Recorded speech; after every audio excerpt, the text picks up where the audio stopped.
Assalamualaikum warahmatullahi wabarakatuh. Sampurasun, sampurasun. Mitra-mitra kaum dangu anu dimana bae ayana, alhamdulillah. Kalayan kudrat ilahi Robbi qadar tinu maha kawasa urang sadayana tiasa ditepang dangu deui. Sareng simkuring kang tile dina acara carita Sunda tanapi dongeng Sunda. Urang nuluykeun hanca carita anu katunda. Masih dina judul Gara-gara Pelet. Anu mana ieu carita teh hasil buah karya tanapi karangan Amburos di Palihan Bandung. Kasugri para wargi, dina jujutan hanca carita anu katunda. Pedaran kang tele kasapih kuanci dina mangsa medarkeun kayaan si Asdur, anu mana kiwari nuju aya di akina si Oray. Anu maksudna nyaeta tayalian rek menta ilmu pelet eta hanca teh. Kumaha atuh mitra? Lajenganana ieu carita sumangga langkung paos sanama urang sami-sami bandungan deui ku sadayana.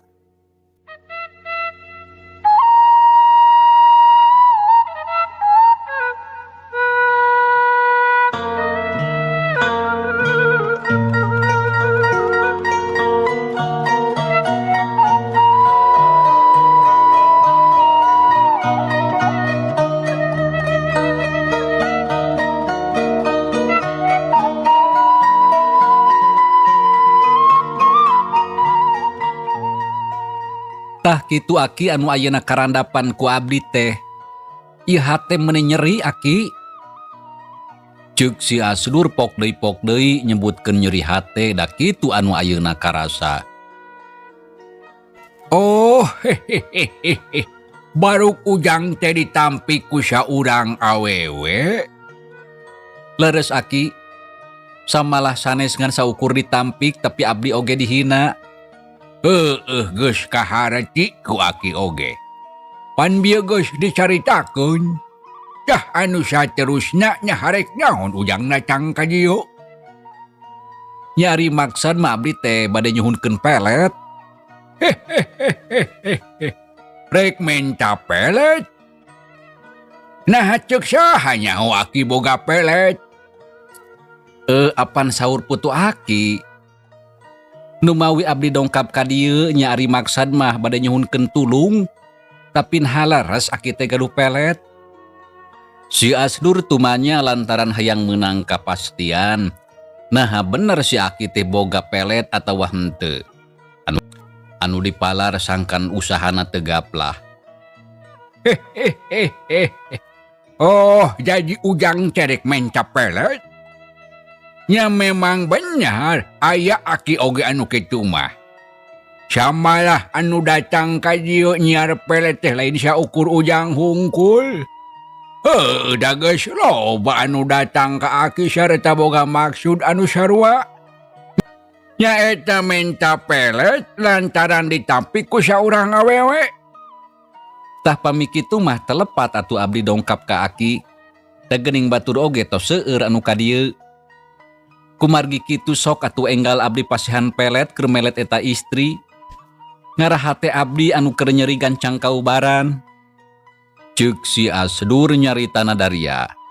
Ate geus teu sabar hayang geura menang pelet. Teu bisa gagabah kitu jang arinya nyaon teh. Aki memang boga pelet sareta bisa nyulungan ka Ujang. Tapi teu bisa sagawayah kitu wae lantaran nyaon oge aya syarat-syaratnya eta teh anu kudu dicumponan. Nah naon syaratna Aki? Sok mangga enggal caritakeun.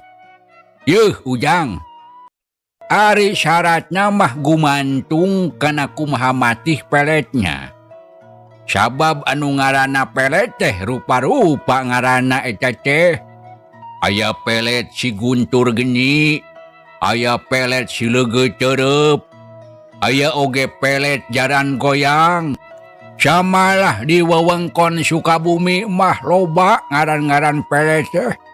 Aya Semar Mesem, aya Asihan Arjuna, aya naon pelet anu padagi ngalayung padagi uli. Jeung rea-rea deui ngaranna ari kaditu mah. Tapi Aki mah ngan ukur boga hiji. Pelet naon anu aya di Aki? Pelet si Bang Bara Makalangan anu aya di Aki mah. Oh, janten Aki teh ngagaduhan pelet si Bang Bara Makalangan. Tanya si Asdur bari neuteup ka si Aki. Heueuh ngan eta anu aya di Aki mah. Nah kira-kirana matih eta pelet teh Aki? Nya komo we atuh.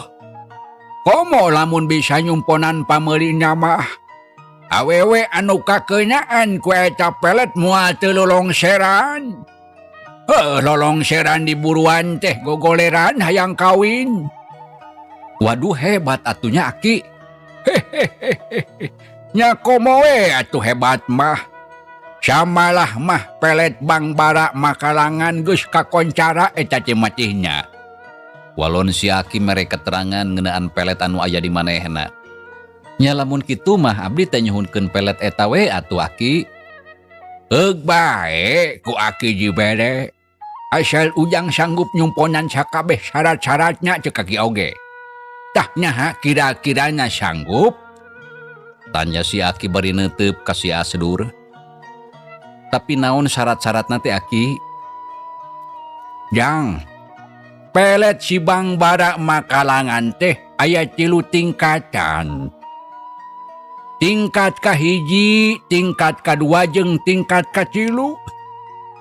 Nya ari syarat-syaratna mah teu beda jauh eta oge. Tapi tingkatan anu matihna tangtu beda-beda. Jadi teu bisa disarwakeun eta teh tah kitu Jang.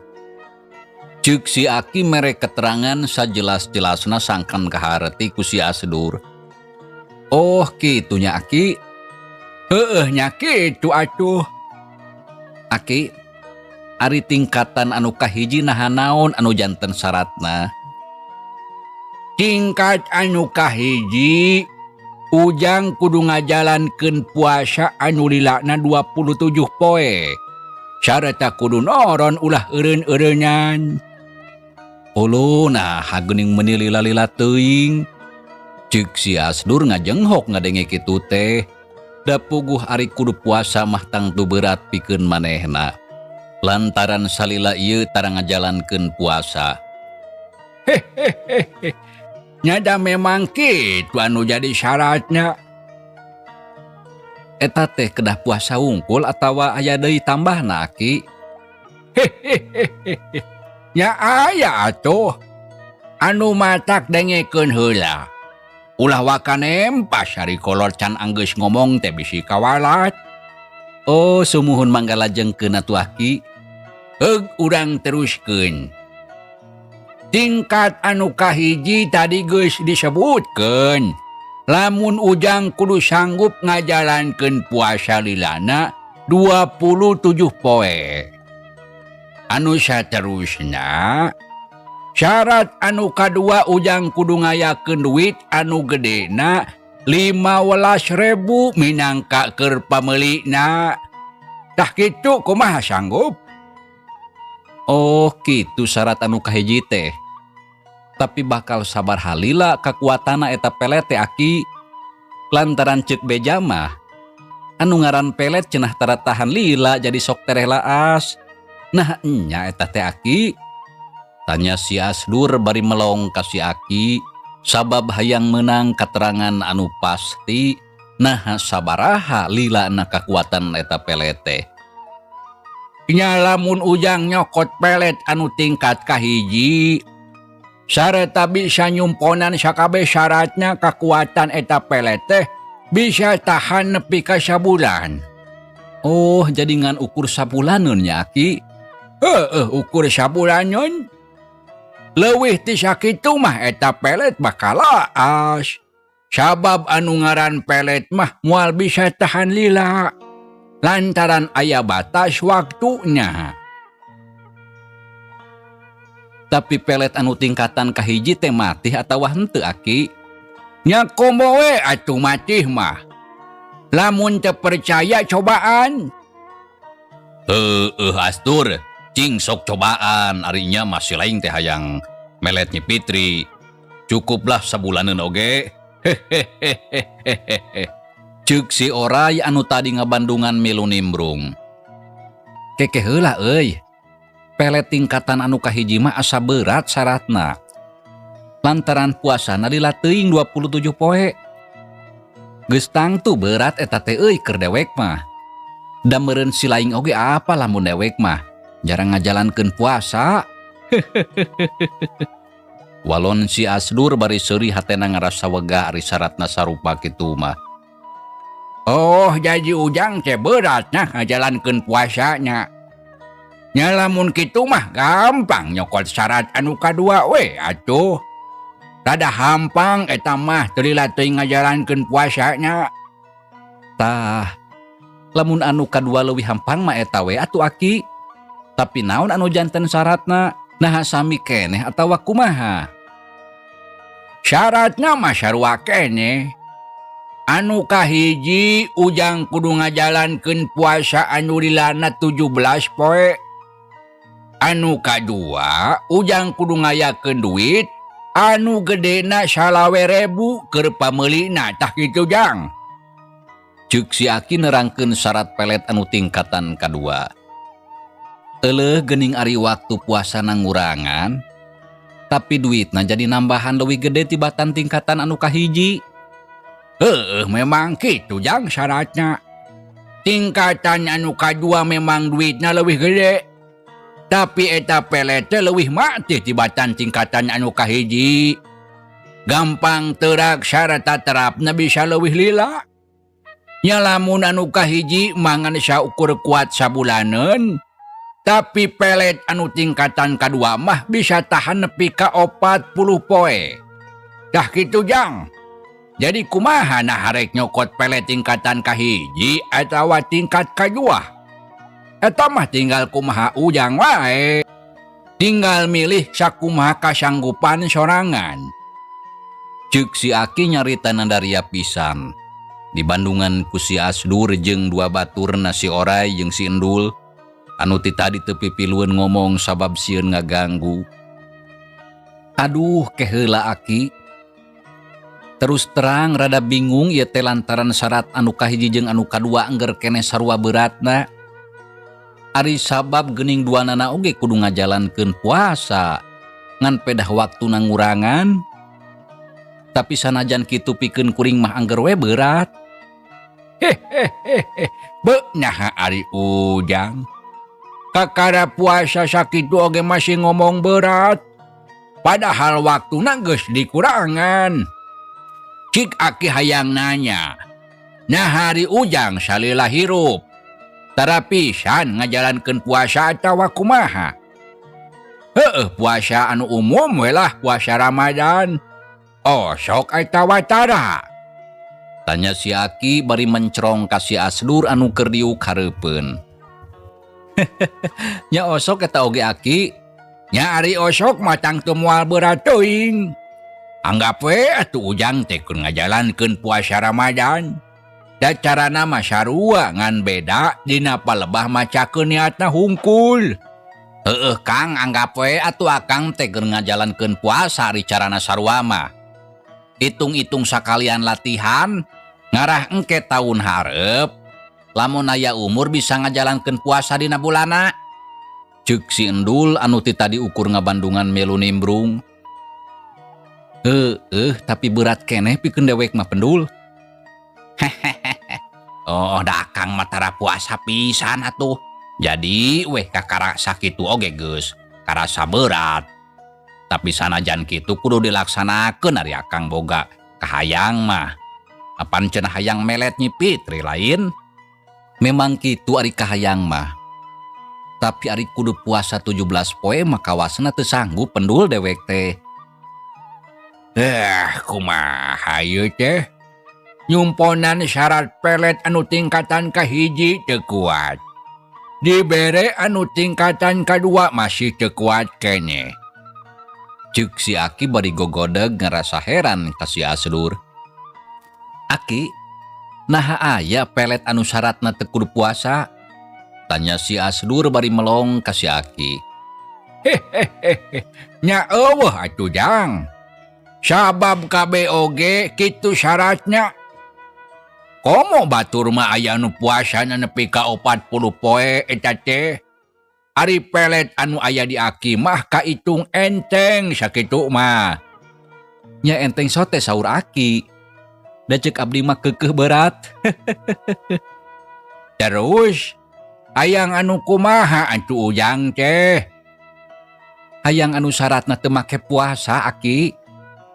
Nya eta teu bisa ari teu make puasa mah. Lancaran eta teh salah sahiji anu jadi pameulina Ujang. Tapi kumaha atuh lamun nyokot pelet anu tingkat kacilu? Tah eta mah puasa ngan saukur sawaktu. Jadi leuwih hampang.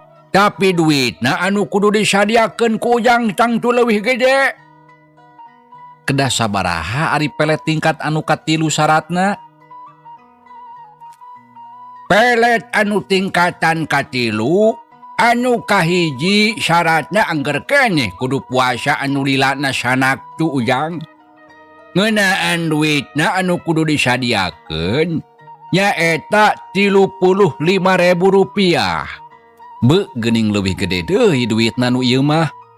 Ceuk si Asdur rada ngajenghok lantaran harga pelet teh kawilang mahal.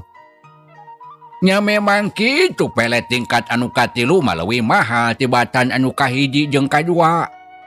Tapi eta pelet teh kaunggulanna leuwih mati. Samalah moal aya bahasa gagal. Sarata Aki bisa ngajamin kana hal eta. Tah, sabar halila Aki ari kakuatana eta teh.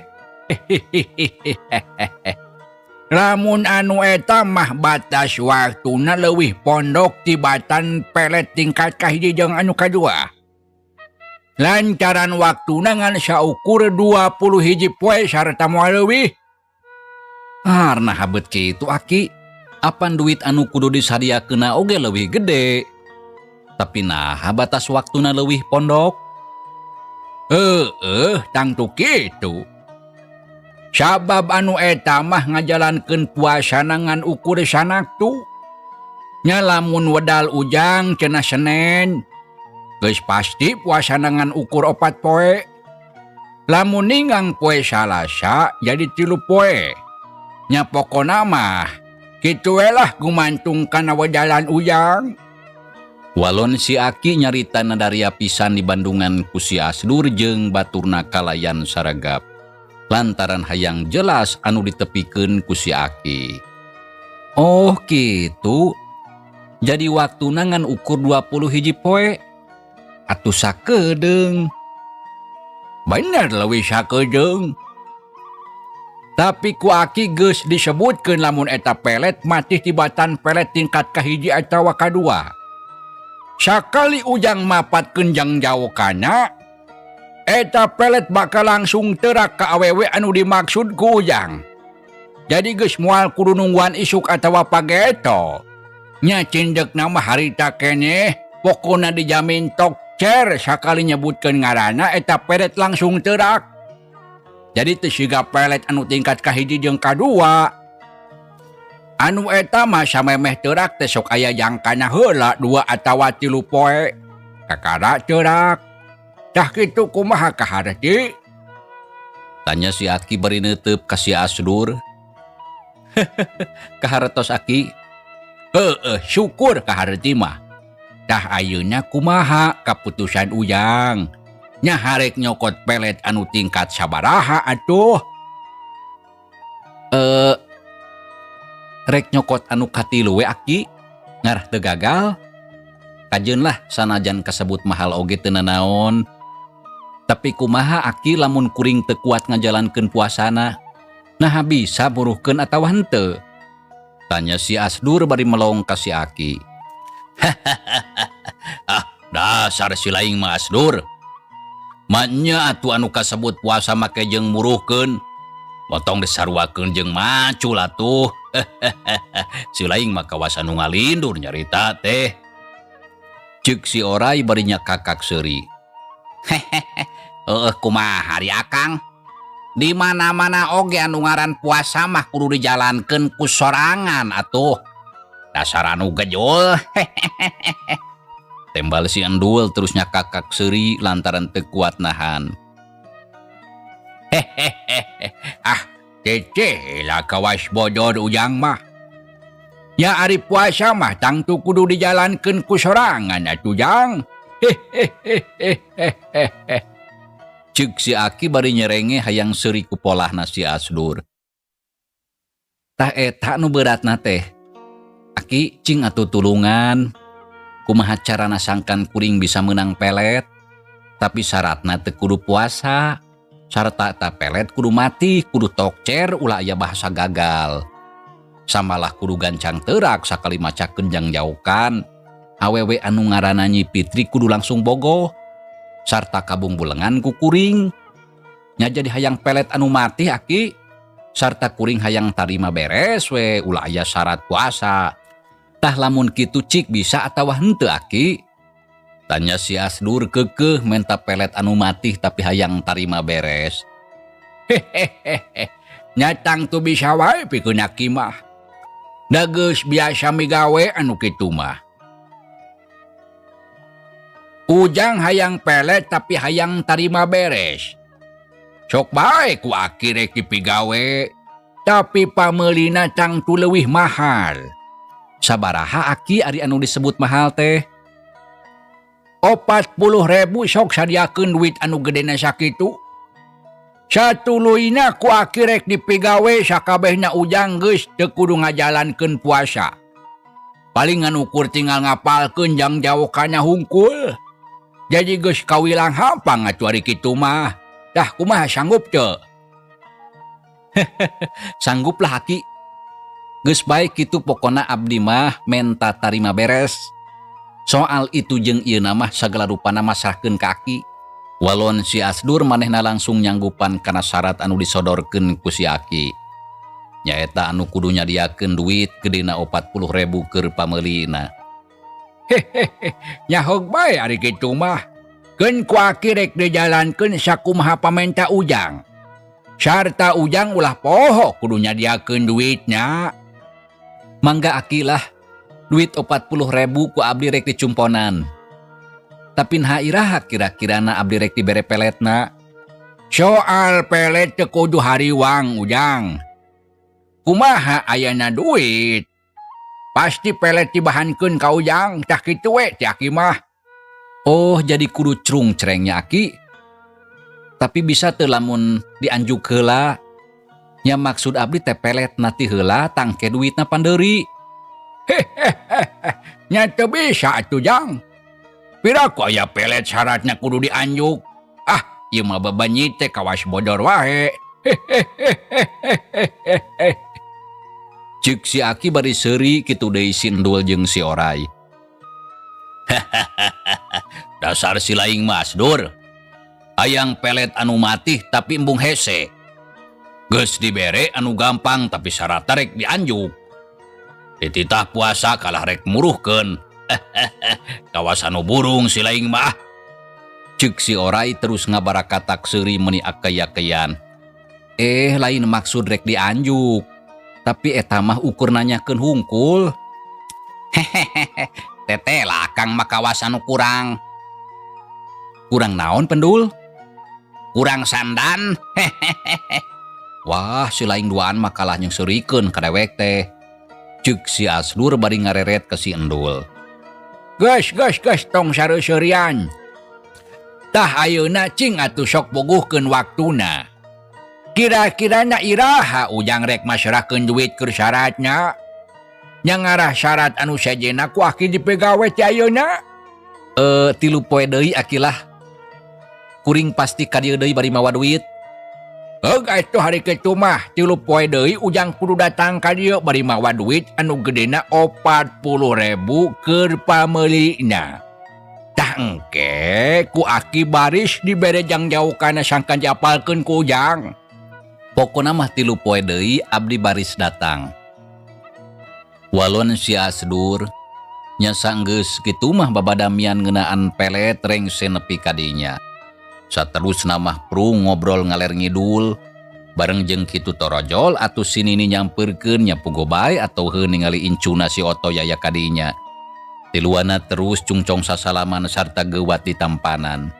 Saterusna mah sinini ngaleos ka pawon dekul popolah nyadiakeun kadaharan keur nyuguhan incu jeung baturna anu dua.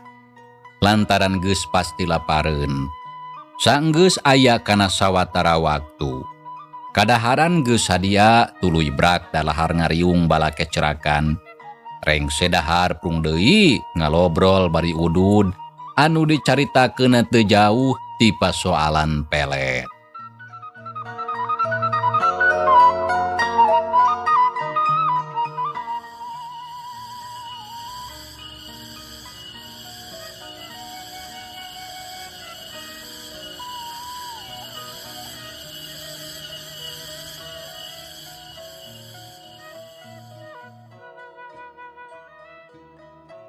Mitra kaum dangu, teu karasa mangsa alam harita teh geus sore, samalah geus liwat ibadah asar. Si Asdur jeung baturna terus amitan ka si Aki jeung si Nini, sarta janji 3 poe rek datang deui. Jerut tiluana tarurun ti masa terusna ngageredig leumpang rek muru ka jalan raya. Teu lila antarana geus nepi. Tiluana ngajaranteng weh nangtung di sisi jalan megat angkutan kota. Nya sanggeus aya saparapat jam, lar aya angkutan kota ngaliwat gancang harita dipegat. Celak tiluana naek gek dariuk, dius angkot maju ngajugjug ka soreang. Kasugri para wargi. Cag urang tinggalkeun heula si Asdur jeung 2 baturna nu ayeuna keur aya di setengahing perjalanan rek mulang ka lembur. Ayeuna urang malikan deui nyaritakeun kayaan Ambu Saidah anu harita teh keur aya di imah.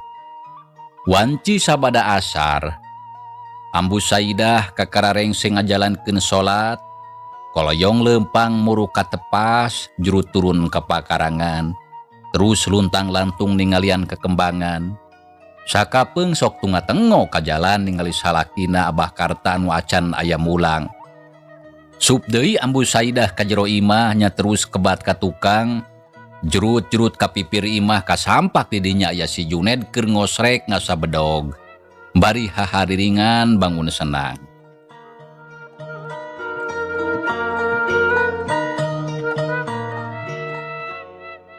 Juned ari anak kuring si Asep can balik. Teu acan rupina mah juragan Ambu, da teu acan katinggal ti tadi oge. Walon si Juned bari ngareret.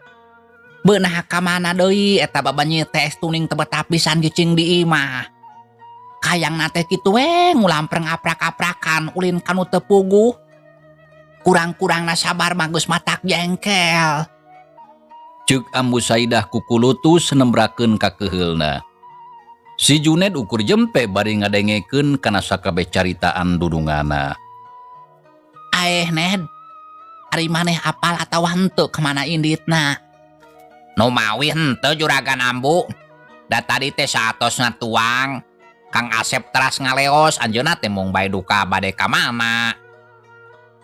Nya lamun ningali kitu teh tanya atuh kumaneh, rek ka mana ketuh? Hehehe, abdi mah teu wantun juragan Ambu. margi palaur Kang Asep bendu. Kumaha ke paminyeselan ka abdi. Teu kudu sieun da moal nyarekan kitu-kitu wae mah. Ceuk Ambu Saidah. Sabot keur kitu kadenge panto hareup ngereket. Tah sigana masih abah balik. Peka dinya teruskeun ka sana. Tapi oma tulah poho lamun geus beres. Pang nyaikeun poe ranginang. Tuh dina luhur kenteng da geus ieuh bisi kahujanan. Mangga Juragan Ambu mangga. Sanggeus kitu masuk Ambu Saidah ka jero imah kebat ka patengahan. Gok Amprok jeung Mbah Karata anu kakara datang. Tah geuning abah geus ti mana abah teh atuh ieu. Mending ngampleng-ngampleng teuing ini teh beurang keneh wayaki wari kakara mulang. Ambu Saidah langsung tumanya ka salakina anu kakarajol. Nah masih kene tumanya geus di mana? Apan sih di geus nepungan si Ewon di lembur Suraja. Geus nawarkeun kopi abah teh. Piraku ambu poho deui. Lain poho abah. Da eta atuh meuni kulila-lila teuing. Ceuk pikiran teh abah terus indit ka mana. Wayaki wari can mulang boa-boa. Boa-boa naon ambu? Tanya Mbah Karata terus gek diuk dina kursi gancang ngalaan dudukuy. Nya boa-boa we atuh abah kumaha onam. Boa-boa abah nganyang karanda. Kitu maksud ambu teh meureunnya. Nya lain kitu abah maksud teh. Tapi ambu sok kariwang lamun salaki geus sore acan mulang teh. Lantaran tara biasana tah kitu. Tapi ambu oge sieun meureunnya lamun abah nyimpang karanda. Ari sabab di lembur Suraja teh aya randa anu montok jeung Mbah Henol. Saha randa anu montok jeung Mbah Henol teh? Si Darliah udut kabogoh abah baheula lain. Sok bae kadinya coba-coba nyimpang ka imahna. Tapi kade ulah nyalahkeun lamun balik ka imah eta suku di pengkoran. Ngara teu bisa ngatrok deui ka mamana. Tuman lalaki kitu mah geus kolot oge masih we awas keneh kadu montok. Dasar mata karanjang. Ceuk Ambu Saidah bari samutut bibirna nyungcung siga seupan. Eta si Ambu tete lah sakitu geus kolot masih kene timburuan. Lain timburuan ari anu kitu mah. Terus naon atuh sieun kaleungitan ku abah. Wah geus gandeng lah. Tong nyarita ka mana karep abah. Cing atuh abah teh kudu era ku huis da geus kolot. Asa piraku rek ribut ku pasoalan kitu. Kumaha hasilna tadi teh nah si Ewon keur aya di imah abah? Tanya Ambu Saidah balik deui kana pasoalan Mang Ebon. Gek diuk gigireun. Anu mah tak basa abah datang teh si Ewon keur eueuh ambu. Nah keur eueuh ka mana abah? Keur ka Sukawening ceuk bojona mah. Tapi nah tuari eueuh mah teu terus balik. Nya ari satadina mah abah rek terus balik. Tapi palebah warung Amprok jeung si Amir. Terus ngobrol bari ngopi nya hitung-hitung bari ngadaguan si Ewon ceuk pikir teh. Lantaran rek balik deui kagok. Geus kitu mah prung we abah teh ngawadul da sono sabab geus lila teu panggih. Nepi ka teu karasa aya meureun kana 2 jamna. Tah sabot keur kitu si Ewon datang, abah teh atohnya terus we milu. Mitra cageula ieu carita urang tunda heula. Insyaallah kin urang lajengkeun deui hatur nuhun kana naon rupi paratosana. Wilujeng kantun wassalamualaikum warahmatullahi wabarakatuh.